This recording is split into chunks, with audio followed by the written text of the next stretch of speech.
Bueno, entonces vamos a dar inicio a esta clase.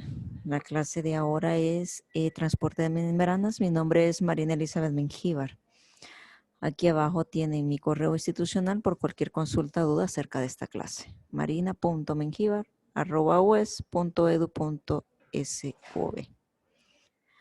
Como ya dijimos, el tema es transporte a través de membranas. Y fíjense que este tema es sumamente importante porque nos explica un montón de cosas de transporte, no solo de moléculas o de iones como sodio, potasio, glucosa, sino también de gases, oxígeno, CO2, etcétera. Muchas sustancias en el cuerpo que se van a transportar a través de las membranas de las células. Entonces, los objetivos de la clase. Los objetivos de la clase son describir la barrera lipídica, esquematizar los diferentes tipos de transporte, describir la composición química de los líquidos extra e intracelular. Vamos a hablar de la difusión, las diferencias de la difusión dependiendo de las sustancias que están atravesando las membranas, diferentes tipos de difusión, diferentes factores que influyen en la difusión. Vamos a hablar de la ósmosis, ahí van a conocer qué es ósmosis. Vamos a diferenciar presión osmótica de presión hidrostática. Vamos a definir transporte activo, los diferentes tipos de transporte activos y el mecanismo básico de transporte a través de una capa celular. Bien. Para comenzar, nosotros conocemos, ¿verdad?, que nuestras células del cuerpo tienen una membrana celular. Entonces, esta membrana celular, y estamos hablando de todas las células del cuerpo, ya sea célula muscular, célula grasa de tejido adiposo, célula nerviosa, hepática, pancreática, todas las que quieran imaginarse, tienen este tipo de estructura. Es una bicapa lipídica. Si ustedes se fijan, pareciera como que fuera un sandwichito. Pero, ¿qué son estas chibolitas rojas de acá arriba? Estos son los fosfolípidos. Y estos fosfolípidos tienen su parte lipídica saliendo para adentro de la membrana.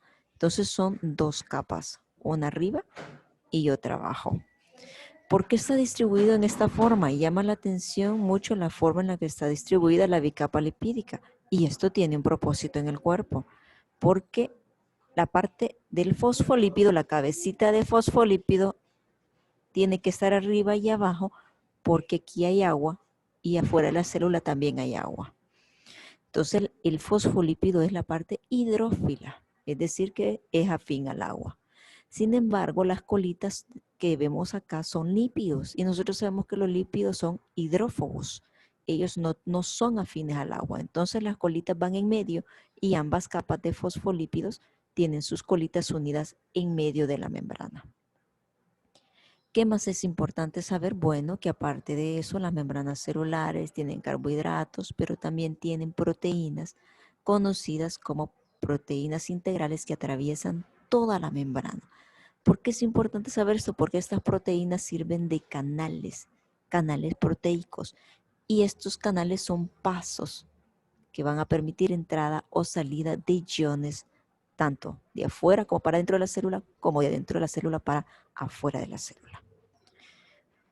Entonces, fijémonos bien en esta bicapa lipídica, lo que yo le decía, son fosfolípidos, pero la cabeza de fosfato está arriba y abajo y la parte de lípidos está en medio. Entonces, esta formación del fosfolípido le permite tener su parte hidrófila afuera donde hay líquido extracelular y adentro donde hay líquido intracelular. Entonces los fosfolípidos son muy importantes. En medio de ellos existen colesterol y otras sustancias que están permitiendo la unión de los lípidos. Otra cosa que permite que estos lípidos tengan una unión más sólida adentro o en medio, mejor dicho, de la membrana, es algo conocido como fuerzas de Van der Waals. Ellas permiten la unión de los lípidos y se hace de una manera bien estrecha. Entonces esto quiere decir que no cualquier sustancia va a atravesar fácilmente esa barrera. ¿Por qué no la va a atravesar fácilmente cualquier sustancia? Porque solo va a poder ser atravesado una molécula por sustancias que sean lipídicas por la cantidad de lípidos que tiene en medio la bicapa. Sin embargo, hay muchas otras sustancias que entran gracias a difusiones y eso es lo que vamos a conocer ahora, cómo es que entran. Antes de continuar, algo muy importante es la composición química de los líquidos corporales. En este sentido hay que saber que afuera de la célula hay líquido extracelular y adentro de la célula hay líquido intracelular.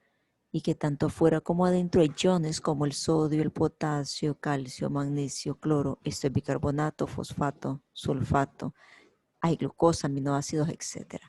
Pero fijémonos en las cantidades que hay afuera y en las cantidades que hay adentro. Y así decimos que de los iones, el más importante afuera de la célula, fíjense bien, es el sodio con 142.000 equivalentes. Tiene gran cantidad de sodio fuera de la célula. Adentro apenas hay 10.000 equivalentes. Sin embargo, adentro de la célula el que está más abundante es potasio, con 140.000 equivalentes y afuera apenas hay 4.000 equivalentes de potasio. Estos dos iones son bien importantes porque vamos a ver cómo tienen que difundir a través de la bicapa lipídica. Pero no solo eso, hay colesterol, lípidos, grasas y algo importante también, hay gases, oxígeno y CO2. Todas las células llevan a cabo la respiración interna, o sea, entre ellas hay intercambio de gases. ¿Qué es lo que necesita la célula para su funcionamiento? Necesita oxígeno, entonces el oxígeno tiene que entrar a la célula. Pero como producto de desecho, la célula saca CO2 para que pueda ser expulsado a través de la respiración el CO2. Bien, entonces es muy importante que conozcamos, ¿verdad? Más que todo las cantidades de sustancias más importantes afuera como las más importantes adentro de la célula. Ya dijimos que el sodio es más importante afuera de la célula y como ion el potasio es más importante adentro de la célula. Pero aparte de eso tenemos que saber también cómo está el agua, porque casi el 70% de nuestro cuerpo es agua, un poquito menos como 68%, ¿verdad? Pero si lo vemos, el agua está distribuido en 3 compartimientos. En el compartimiento intracelular hay 48% de agua, aproximadamente en una persona de 70 kilos viene siendo 28 litros de agua. En el intersticio es el agüita que está bañando a todas las células del cuerpo, tienen 16% de agua. Pero intravascular es adentro de los vasos sanguíneos, tanto de arterias como de venas, o sea, en la sangre, hay el 4% del agua. Entonces también hay que conocer cómo está distribuida el agua en nuestro cuerpo y está más abundante intracelular, luego en intersticio, luego intravascular.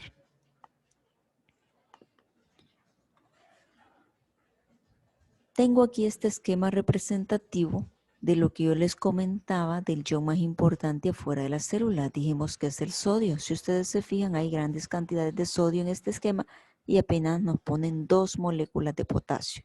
Y hay algunas moléculas de cloro también. Entonces, potasio hay poquito afuera de la célula, sin embargo, dentro de la célula el potasio está en cantidades sumamente abundantes.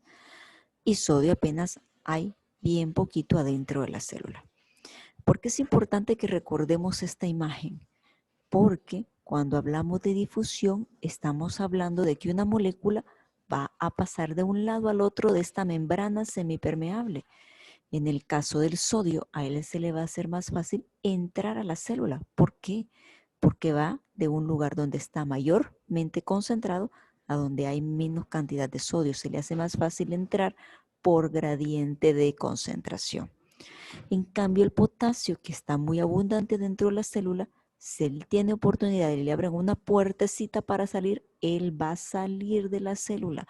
¿Por qué? Por gradiente de concentración, porque está más abundante dentro de la célula, pero miren, hay bien escasa cantidad afuera de la célula.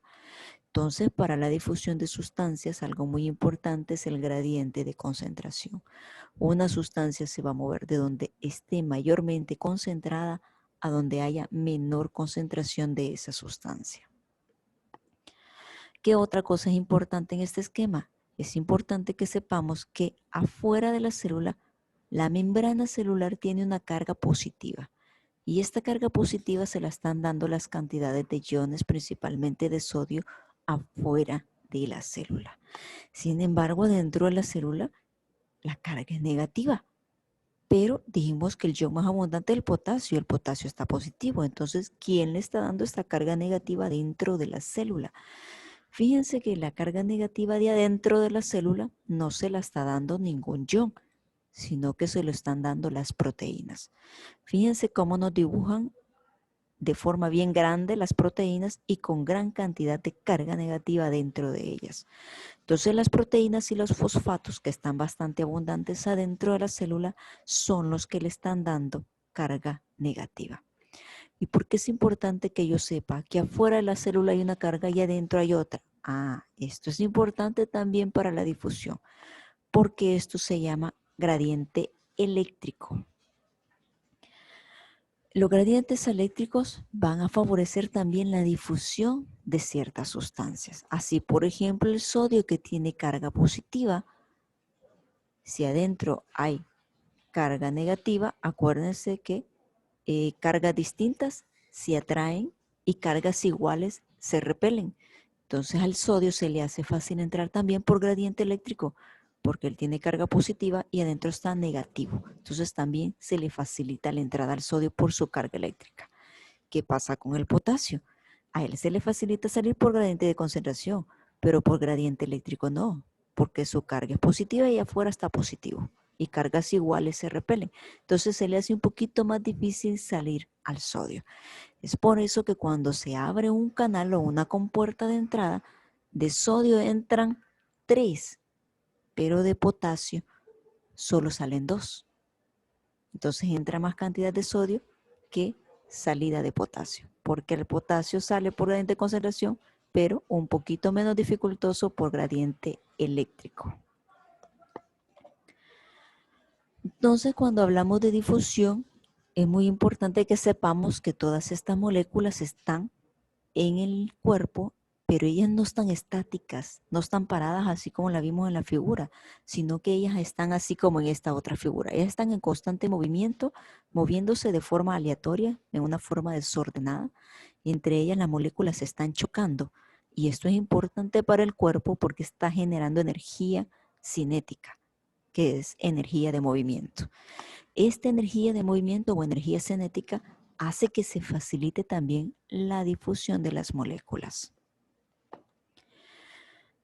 Entonces, entrando de lleno a la clase, los tipos de transporte los podemos dividir en 2. Podemos decir que hay un transporte pasivo, conocido como difusión, y hay un transporte activo. Del transporte activo de la difusión, a su vez se dividen en 2, difusión simple y difusión facilitada. Y fijémonos que en la difusión simple, a su vez, tiene 2 formas la sustancia de entrar. Entra como Juan por su casa a través de la membrana lipídica o entra a través de una proteína integral, conocida como proteína de canal, como que usted tuviera ahí en esa proteína una pajillita puesta y esa pajita está formando un canal y la sustancia entra y sale como Juan por su casa. ¿Cuál es la diferencia de esta sustancia que entra sin necesidad de ninguna proteína por difusión simple?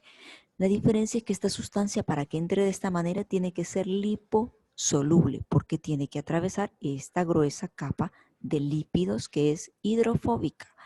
¿Cuáles son entonces estas moléculas que entran de forma fácil y que son liposolubles? Aquí están todos los gases, pero también está el alcohol.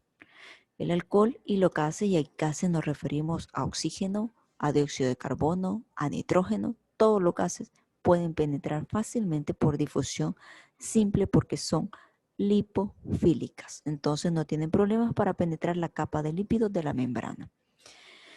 ¿Quién entra por difusión simple? Por proteína de canal.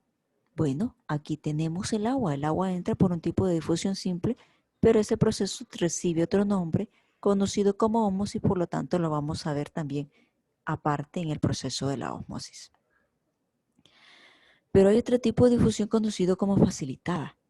¿Cuál es la diferencia? Si ustedes se fijan, la proteína es distinta ya no es un canal abierto para que entre la sustancia como Juan por su casa, sino que tiene unos puntos de unión de la sustancia. Es una proteína conocida como proteína transportadora, en donde va a llegar una sustancia X específica para esa proteína, se va a poner en su sitio de acción, se va a activar la proteína y va a permitir la entrada de la sustancia o viceversa la salida de la sustancia. Pero también dijimos que tenemos el otro tipo de transporte, el activo. ¿Cuál es la diferencia con la difusión? Que el activo ocupa proteína de transporte igual que la difusión facilitada, pero ocupa energía. En cambio, el transporte pasivo, los dos tipos de difusión no utilizan energía. Solo el transporte activo va a ser el único que va a utilizar energía para poder llevar a cabo su transporte.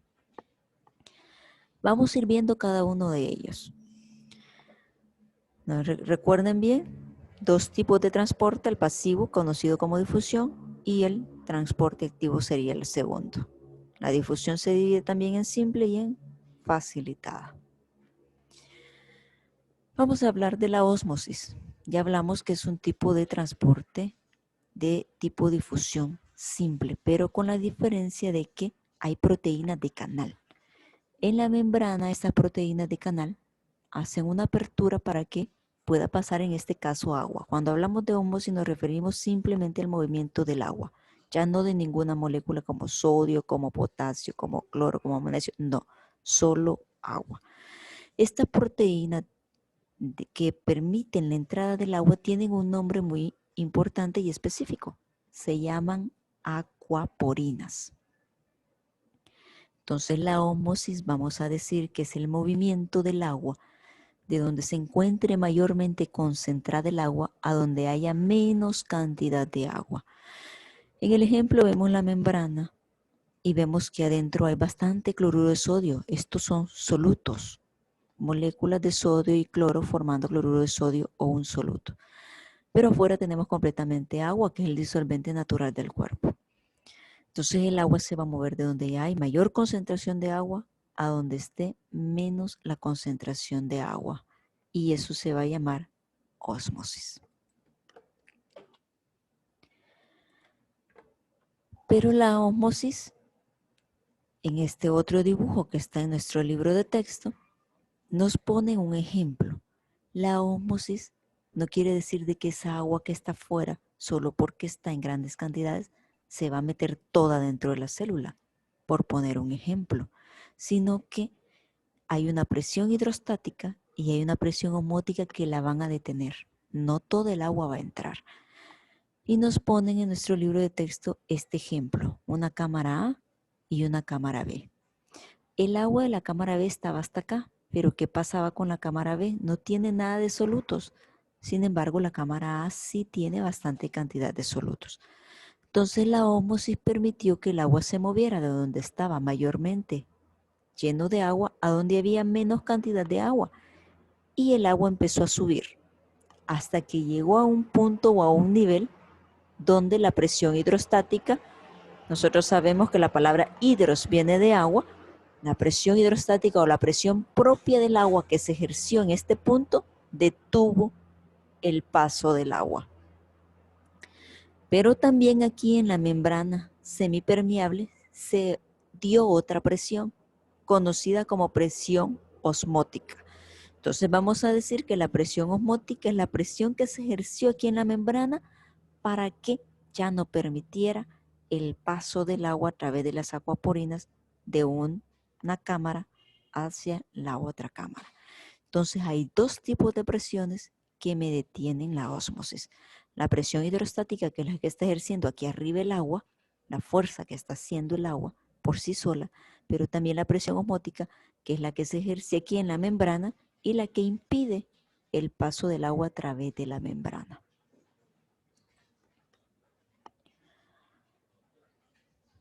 Mencionábamos que es bien necesario que exista esa proteína de canal para que se dé la ósmosis y que es un tipo de difusión simple. Ahora vamos a tratar de explicar un poquito los siguientes tipos de transporte, principalmente la difusión facilitada. Ojo, aquí les puse que la difusión simple, ¿verdad? Los que entran fácilmente, como Juan por su casa, porque son liposolubles, son oxígeno, CO2, pero también el alcohol. Es por esto que cuando se toman bebidas alcohólicas, el alcohol penetra fácilmente a las células de nuestro cuerpo, principalmente el sistema nervioso, y media vez es absorbido en el estómago, tarda alrededor de 30 minutos en absorberse en el estómago completamente, pues nosotros empezamos ya a sentir los efectos propios del alcohol. La difusión facilitada, dijimos que la diferencia con la simple es que la proteína ya no es una proteína de canal, es una proteína conocida como transportadora. Y aquí nos ponen de ejemplo en la difusión facilitada la glucosa que entra por difusión facilitada, pero también los aminoácidos. Fíjense que la glucosa tiene su propia proteína conocida como GLUT. Existen 5 tipos de GLUT. Están distribuidos en todas las células del cuerpo. Así, por ejemplo, el GLUT1 está en cerebro, el GLUT2 está en páncreas, en hígado, el GLUT3 no recuerdo ahorita bien en qué tejidos está, el GLUT4 sí se encuentra en tejido adiposo y tejido muscular. Y el GLUT5 es principalmente para la entrada más que de glucosa, de fructosa.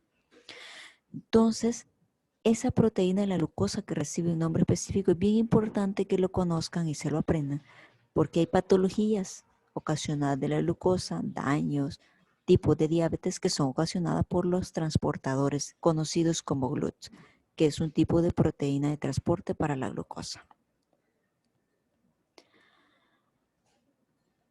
Les traigo en donde estos son otros tipos de proteínas transportadoras. Estas proteínas transportadoras son conocidas como proteínas iónicas, porque lo que transportan son iones, pero que tienen una compuerta. Fíjense que estas proteínas transportadoras usualmente se mantienen cerradas. Cuando llega el ion que tienen que transportar, en este ejemplo es una proteína de sodio, el ion se posiciona en su sitio activo y cuando él llega, la compuerta se abre y permite la entrada del sodio. ¿Qué pasa con el potasio? Fíjense que las compuertas para el potasio están por dentro cerradas, porque el potasio lo que quiere es salir por gradiente de concentración. Pero cuando él llega a su sitio activo, va a haber un estímulo que va a permitir la apertura de esta proteína para que el potasio pueda salir. Entonces, existen 4 tipos de canales iónicos. Este esquema no está en su libro de texto, está en la Anatomía y Fisiología de Tórtora. No se lo voy a preguntar, solo quiero que los conozcan. Principalmente los 4 tipos están todos distribuidos, los 4, en sistema nervioso central. Tenemos los canales pasivos. Los canales pasivos, ellos están abriéndose y cerrándose constantemente. En esta forma está cerrado y aquí está abierto y permite, en este caso hay un ejemplo de potasio, permite la salida del potasio. Entonces, los canales pasivos están abriéndose, cerrándose, abriéndose, cerrándose. Están constantemente haciendo ese movimiento y es bien importante este tipo de canal para ciertas funciones del sistema nervioso. Tenemos canales dependientes del ligando. ¿Qué quiere decir? Que tiene que llegar un ligando o una sustancia que abra el canal. Es como que ese ligando es una llave que va a llegar a la cerradura que tiene el canal y al posicionarse la llave va a abrir este canal. Ejemplo de ligando, la acetilcolina. Esta es una sustancia que también está en mi sistema nervioso central y que sirve de ligando para abrir canales y permitir la entrada del sodio. Acetilcolina permite única y exclusivamente entrada de sodio. Tenemos otros canales que se activan de forma mecánica. ¿Cómo así mecánica? Tiene que haber un estímulo mecánico que lo active y estos canales están principalmente en oído. Cuando nos llega un sonido al oído, este sonido se transforma en la membrana timpánica en una vibración. Esta vibración es el estímulo mecánico necesario para que se abran estos canales y permitan la entrada de los iones. Vamos a mover aquí. En este ejemplo, el canal se activó de forma mecánica y permitió la entrada de iones, principalmente de sodio. Y tenemos un cuarto tipo del canal activado por voltaje. Si nos fijamos, dijimos que adentro de la célula hay una carga negativa y usualmente el voltaje en el sistema nervioso central es de menos 70 milivoltios adentro de la célula. Hay ciertos estímulos eléctricos que van a permitir este cambio de voltaje y fíjense cómo cambió de menos 70 a menos 50 y cuando eso pasó, ese cambio de voltaje produjo la apertura del canal, en este caso un canal de potasio, se abrió y el potasio salió, porque a él le encanta salir de la célula por gradiente de concentración. Entonces, estos son los 4 tipos de canales iónicos que pueden existir en el cuerpo. De los 4 hay exclusivamente en sistema nervioso. Puede ser que en otras células solamente haya de un tipo específico de canal y no de los 4 como lo hay en el sistema nervioso. Pero fíjense de que también hay factores que afectan la difusión. Factores que no van a permitir que la difusión se esté llevando a cabo de una forma correcta. Y uno de ellos es el gradiente de concentración. Ya dijimos que usualmente la difusión se va a dar de donde haya mayor gradiente de concentración a donde haya menor gradiente de concentración. Eso va a favorecer la difusión. La temperatura también va a afectar. Si a mí me da fiebre, va a haber mayor difusión, porque yo tengo una temperatura mayor a la del 37, que es la normal del cuerpo, y va a haber mayor difusión de sustancias. Si por el contrario me da hipotermia, se me baja la temperatura, va a haber menor difusión de sustancias en mi organismo. La masa de la molécula que se va a mover tiene mucho que ver para la difusión. Si es una masa con grande peso molecular, no va a difundir. Ejemplo, las proteínas tienen un gran peso molecular. Entonces las proteínas no van a difundir. Sin embargo, hay ciertas situaciones que permiten la difusión de proteínas. Principalmente les voy a poner un ejemplo muy clínico. Cuando tenemos infecciones en las vías urinarias, lo normal es, si usted no está enfermo, que no salgan proteínas por la orina. Usted va a hacer un examen de orina y no hay proteínas en orina. Eso es lo normal, no tienen que haber. Sin embargo, si usted está enfermo, puede haber una inflamación del glomérulo, eso se llama glomerulonefritis, y esto permitir la salida de proteínas a través de la orina. Y usted va a hacer el examen de orina y le sale proteínas, eso ya no es normal. Porque lo normal es que las proteínas, por la gran masa o el gran peso que tienen, no salgan o no difundan. O si usted va al laboratorio y tiene fiebre y lleva la muestra de orina, pero se la tomó cuando usted estaba con la fiebre, por las temperaturas altas puede haber salida de proteínas.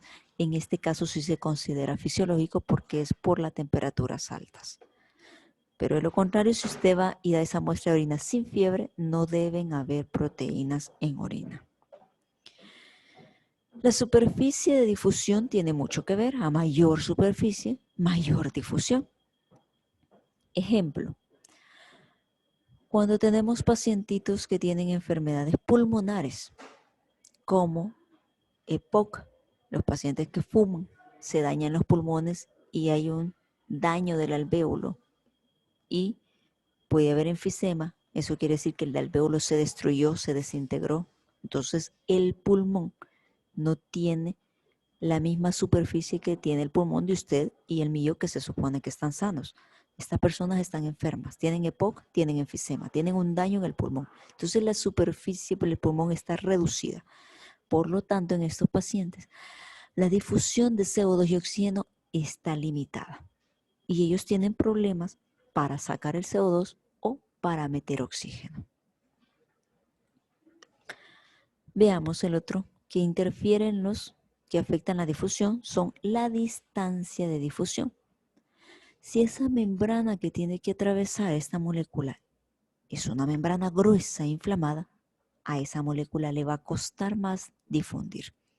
Ejemplo, hoy con el COVID-19 hemos visto que los pacientes que se complican llegan a complicarse porque hacen un proceso inflamatorio severo a nivel pulmonar. Imagínense ustedes esa membrana de los alvéolos pulmonares completamente inflamada, gruesa de tanta inflamación que tiene por la tormenta de citocinas que se produce por el COVID. Entonces, esa molécula de oxígeno le dificulta más entrar a mi cuerpo y la molécula de CO2 le va a dificultar un poquito más salir. Por lo tanto, los pacientitos con COVID complicados, con gran proceso inflamatorio pulmonar y con neumonía, tienen una distancia de fusión más amplia y por eso es que ellos se cansan, porque no están respirando bien, no están haciendo bien el intercambio de oxígeno y de CO2, porque se está dificultando la difusión de los gases. Doctora, Dígame. y en el caso que se diera la difusión de la proteína, sería por gradiente eléctrico.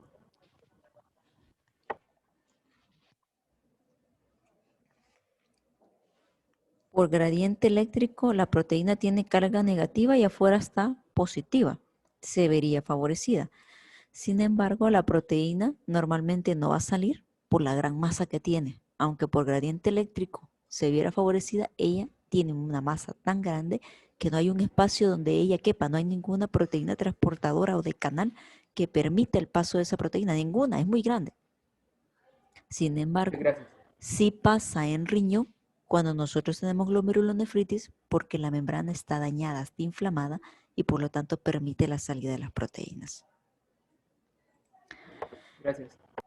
Bueno, fíjense que algo muy importante que tenemos que también conocer con la difusión es que las velocidades son distintas para la difusión simple y para la difusión facilitada. Fijémonos que en rojo tenemos la difusión facilitada. La velocidad de difusión empieza conforme hay mayor sustancias que van a difundir hasta que llega a una velocidad máxima y de ahí se mantiene constante. Sin embargo, la difusión simple es lineal, completamente recta. Entra y no paran de entrar las sustancias. ¿Por qué vemos esta diferencia? Esto tiene que ver con la proteína.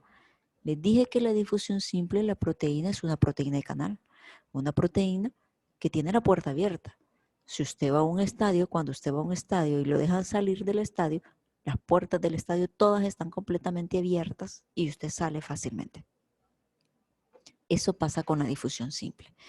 Pero en la difusión facilitada dijimos que la proteína es transportadora y que tenía unos puntitos donde se tiene que llegar a posicionar la molécula que se va a transportar. Si yo llego allí a esa proteína transportadora y todos los espacios de la proteína están ocupados, yo tengo que hacer cola y esperar. Es como cuando usted va al banco. Usted va al banco, pero tiene que esperar a que se vacíe la caja para que lo llamen y esté en la cola, pero va pasando lentamente. Hasta que se vacía una caja, lo llaman para que usted pase. Igual pasa con la difusión facilitada porque es una proteína transportadora. Y si está saturada la proteína, se va a saturar el proceso de difusión y por lo tanto llega un momento en que se va a mantener constante la curva de velocidad y ya no va a poder seguir siendo más veloz porque están saturados sus sitios activos de transporte. ¿Qué pasa con el transporte activo? El transporte activo se divide en dos, así como la difusión se divide en difusión simple y facilitada en dos, transporte activo se divide en dos, en primario y en secundario. El transporte activo primario, fíjense que se caracteriza porque digamos que el transporte activo ocupa energía.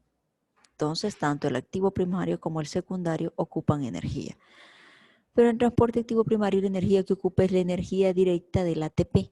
El ATP es la molécula energética del cuerpo. Cuando tenemos una molécula de ATP y esta se hidroliza, es decir, se rompe, ATP quiere decir adenosina trifosfato, o sea que tiene 3 fósforos. Si se rompe y libera un fósforo, aquí podemos ver que se ha liberado un fósforo y el resultado quedó ADP, adenina difosfato. Solo quedó con 2 fósforos la molécula porque uno se liberó. Cuando sucede esta liberación del fósforo, libera energía esa molécula de ATP. Cuando esto se da, se activa el transporte activo.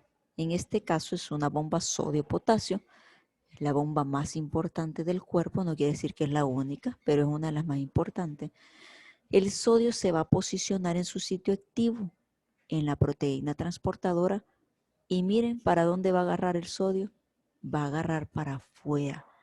Entonces, Dijimos que el sodio, ¿dónde está en mayor cantidad? Está afuera. Entonces está saliendo en contra de un gradiente de concentración.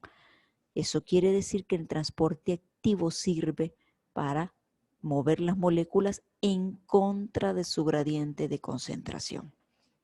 Fíjense, en este ejemplo de la bomba de sodio-potasio, el potasio se unió a su sitio activo y entró en contra de un gradiente de concentración. Es decir, que cuando se activa el transporte activo, lo que está haciendo es lo inverso de la difusión facilitada. Digamos que el sodio entró por difusión facilitada y el potasio salió. Ejercieron lo que tenían que ejercer adentro de la célula en sus funciones, pero de allí se activa el transporte activo y lo vuelve a sacar. Saca el sodio para afuera y mete el potasio para adentro. Entonces, el transporte activo primario va a ejercer su función con energía porque está actuando en contra de un gradiente de concentración y se llama primario porque ocupa la energía directamente del ATP. ¿Qué pasa con el transporte activo secundario? Y fíjense que el transporte activo secundario se divide en dos. Cotransporte se llama uno y el otro se llama contratransporte. Vamos a ver ahorita el cotransporte. Este se llama secundario porque ocupa energía. ¿Pero ven alguna molécula de ATP en el dibujo? No, no hay ninguna. Entonces la energía que ocupa no es del ATP. Pero entonces, ¿de dónde ocupa la energía? Mi cuerpo siempre tiene energía de almacenamiento, energía guardada o energía de reserva. Entonces el transporte activo secundario ocupa esa energía de reserva que tiene mi cuerpo. Siempre es energía, pero ya no es directa del ATP. Fijémonos de que este transporte activo secundario de tipo cotransporte tiene una característica y nos ponen aquí de ejemplo el sodio y la glucosa. En este caso, la que se está transportando a través de cotransporte es la glucosa, la que está en rojo. ¿Por qué? El sodio llegó y se unió a su sitio activo, pero también la glucosa aprovechó que el sodio se unió a esta proteína transportadora y se puso en otro sitio activo o un punto de la glucosa. El sodio permitió la apertura de esta proteína, la abrió y entró. Entonces la glucosa aprovechada que el sodio entró junto con ella adentro de la célula. Pero recuerdan que cuando hablábamos de difusión les dije que la glucosa entraba por difusión facilitada a través de los GLUT. Sí, pero también entra por cotransporte. Pero ¿a dónde es que se da entonces este tipo de transporte de la glucosa? Este es único y exclusivo de las células intestinales del intestino delgado y de riñón. Es decir, que la glucosa para entrar a la célula de intestino delgado y para entrar a las células renales, de los túbulos renales, lo hace a través de cotransporte. Para entrar al resto de las células del cuerpo, a tejido esquelético, a tejido muscular, a tejido adiposo, a hígado, a páncreas, a cerebro, lo hace a través de difusión facilitada a través de los GLUT. Entonces quiero que eso quede claro. Este tipo de cotransporte de la glucosa es único y exclusivo intestino delgado y túbulos renales. ¿Qué hizo la glucosa? Aprovechó que el sodio iba a entrar y abrió las compuertas y se metió junto al sodio. Cotransporte. También los aminoácidos ocupan este tipo de cotransporte. En transporte activo secundario de tipo contratransporte, fíjense cómo se da el movimiento de la célula, es al revés. El sodio llegó, siempre ocupan al pobre sodio para poder entrar o salir las células, pero en este caso el sodio se posicionó en su sitio activo, abrió la compuerta y entró, pero miren quién aprovechó a salir, el calcio salió. Igual sucede en este ejemplo de acá, sodio llegó y entró, pero el otro que aprovechó a salir es hidrógeno y salió. Este tipo de contratransporte es bien importante en los túbulos renales. De esta forma mi cuerpo se asegura en túbulo renal de que yo no bote mucho sodio por orina y lo absorba pero permite la salida de calcio y permite la salida de hidrógeno. Por eso es que la orina tiene concentraciones ácidas por este tipo de mecanismo que permite bastante salida de iones hidrógeno. Entonces esto se llama contratransporte. Transporte activo secundario porque ocupa energía de la energía y reserva del cuerpo, y contratransporte porque van en sentido contrario las moléculas que se están transportando. Pero existen otros tipos de transportes activos. Ya estos ya no los vamos a ver en detalle, no son de interés para la clase, pero si quiero que lo conozcan, estos también son otros tipos de transportes activos. Tenemos la exocitosis, en donde son a través de unas vesículas que llegan a la membrana de las células, son liberadas ciertas sustancias. Hay hormonas que ocupan este mecanismo para poder salir de las células. La insulina sale por exocitosis del páncreas, de las células beta del páncreas. Pero también está la endocitosis. Y mi cuerpo puede endocitar sustancias que llegan a las paredes, forman una vesícula y a través de vesículas las introducen adentro de la célula.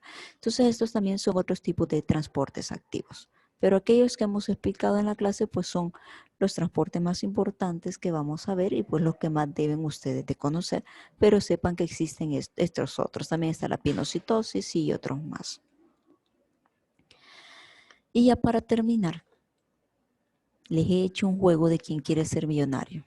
Se les va a subir esta clase en PDF. Aquí tienen la URL para que ustedes la copien. Háganlo, jueguen, diviértanse. Hay varias preguntas para que aprendan acerca de transporte de membranas, para que sepan si han comprendido bien, ¿verdad?, los tipos de transporte. O pueden, pues, activar su cámara, ¿verdad?, y leer ahí la URL para que los mande directamente al juego. ¿Preguntas, jóvenes? ¿Dudas? ¿Quejas? ¿Reclamos? ¿No? Bueno, si no, todas las preguntas vienen de la Gaiton, capítulo 4. Pasen feliz día. Gracias, igual. Muchas gracias, doctora.